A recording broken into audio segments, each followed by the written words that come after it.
प्रधानमंत्री नरेंद्र मोदी आज तेलंगाना के नगर कर्नूल जिले के दौरे पर हैं। बता दें, पीएम मोदी ने लोकसभा चुनाव के मद्देनजर प्रचार अभियान के तहत जिले में आयोजित एक कार्यक्रम में हिस्सा लिया और जनसभा को संबोधित किया। इस दौरान पीएम मोदी ने कहा कि आज देश में 2024 के चुनाव का बिगुल बजने जा रहा है।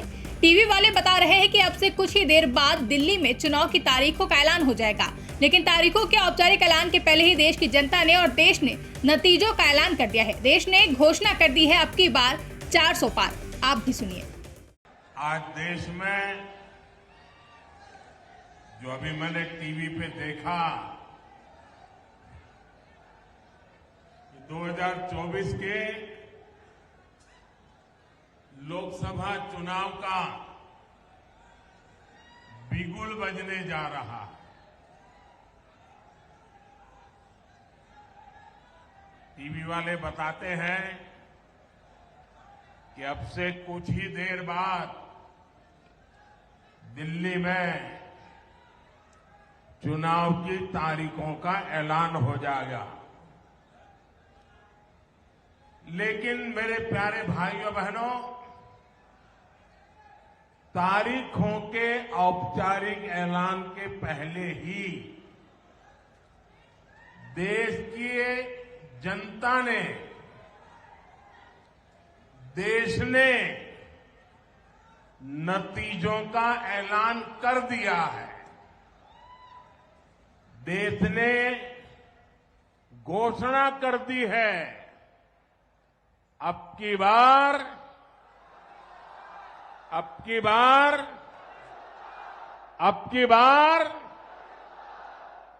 नागर कर्नूल का ये जन सैलाब, आपका ये स्नेह, ये बता रहा है कि तेलंगाना भी यही ऐलान कर रहा है, अब की बार।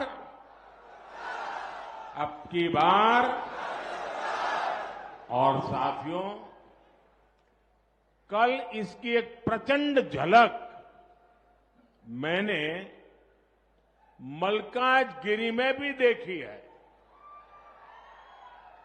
वहां जिस तरह लोग सड़कों पर उतरकर भाजपा का समर्थन कर रहे थे, हम सब भाजपा वालों को आशीर्वाद दे रहे थे और अबाल वृद्ध सब, बच्चे हो, बूढ़े हो, महिलाएं हो, मैं सच बताता हूं, कल शाम का वो नजारा अद्भुत था। और साथियों, अभी जो तेलंगाना के विधानसभा चुनाव हुए, और उस समय भी मैं यहां आया था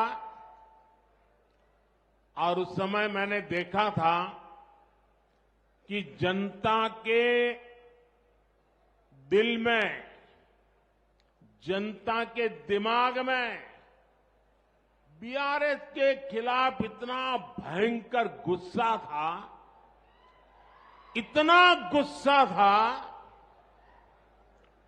और उसका नतीजा भी हमने देखा, बीआरएस का क्या हाल हुआ।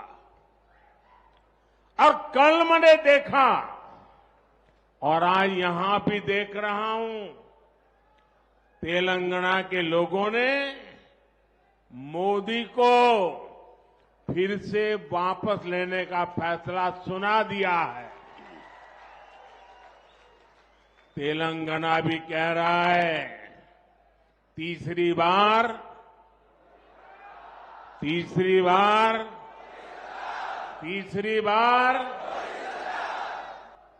साथियों, तेलंगाना को हमारे देश में गेटवे ऑफ साउथ कहा जाता है। पिछले 10 वर्षों में तेलंगाना का विकास ये एनडीए की, मोदी की प्राथमिकता रहा है। लेकिन इन 10 वर्षों में हमने ये भी देखा कि कैसे तेलंगाना चक्की के 2 पार्टों में पीसता रहा है। एक पार्ट कांग्रेस का और दूसरा पार्ट बीआरएस का। कांग्रेस और बीआरएस ने मिलकर तेलंगाना के विकास के हर सपने को चकनाचूर कर दिया है। और अब तो मुश्किल ये है कि यहां कांग्रेस के पंजे का कब्जा हो गया है। पहले बीआरएस की महालूट और अब कांग्रेस की बुरी नजर। ये वैसे ही हालत है जैसे कि कुएं से निकले खाई में गिरे। कांग्रेस के लिए तो पूरा राज्य तबाह करने के लिए 5 साल भी बहुत है।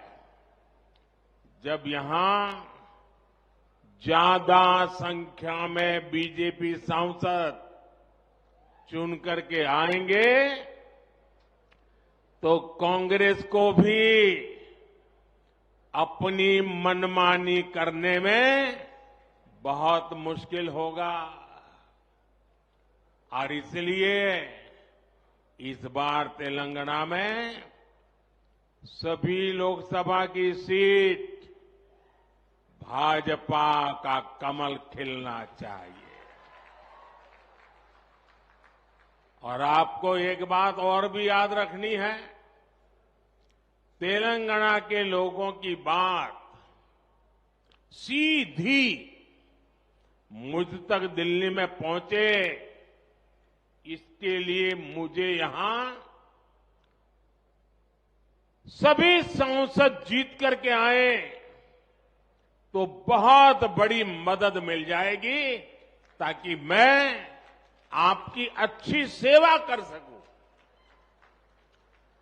जब यहां बीजेपी के सांसद होंगे तो आपकी तकलीफ, आपकी आशा आकांक्षा ज्यादा तेजी से मुझ तक पहुंच पाएगी। और मैं आपको विश्वास दिलाता हूं कि आपकी हर अपेक्षा पूरी करने के लिए मैं दिन रात एक कर दूंगा। साथियों, जिस कांग्रेस ने 7 दशकों में 7 डेकेड देश को झूठ और लूट के सिवा कुछ नहीं दिया, वो तेलंगाना का विकास कभी भी नहीं कर सकती। आप मुझे बताइए, कांग्रेस ने दशकों तक देश में गरीबी हटाओ का नारा दिया, लेकिन गरीब के जीवन में कोई बदलाव आया क्या? कांग्रेस ने एससी, एसटी, ओबीसी को वोट बैंक के तौर पर इस्तेमाल किया, लेकिन इस समाज के हालात सुधरे क्या? बदलाव तब आया जब देश ने मोदी को पूर्ण बहुमत का आशीर्वाद दिया और मोदी को आपकी सेवा करने का मौका दिया। क्योंकि बदलाव की एक ही गारंटी है, मोदी की गारंटी।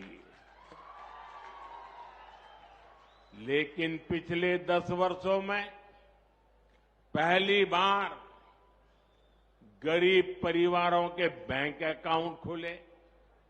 पहली बार करोड़ों गरीबों को पक्के मकान का सुख मिला।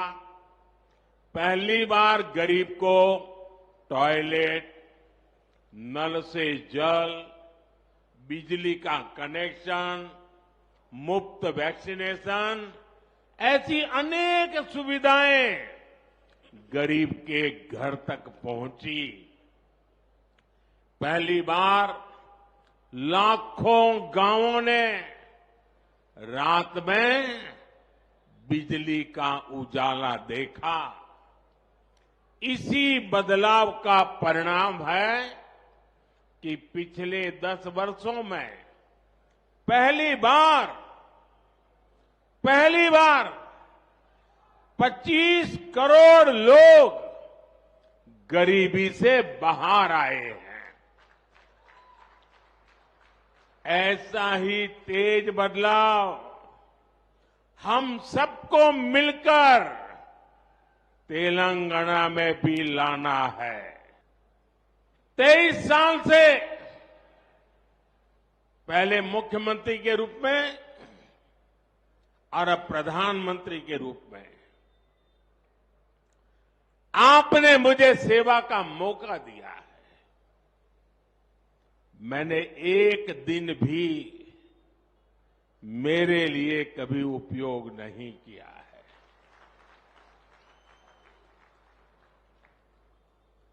अगर मैंने कुछ किया है, अगर मैं जिया हूं, अगर मैं दिन रात काम करता रहा हूं, तो वो सिर्फ और सिर्फ मेरे 140 करोड़ परिवारजनों के लिए। इसलिए मोदी की गारंटी का मतलब होता है गारंटी पूरी होने की गारंटी। जब मोदी कहता है कि आर्टिकल 370 को खत्म किया जाएगा, तो ये होकर रहता है। जब मोदी कहता है कि रामलला अपने घर आएंगे, तो ये होकर रहता है।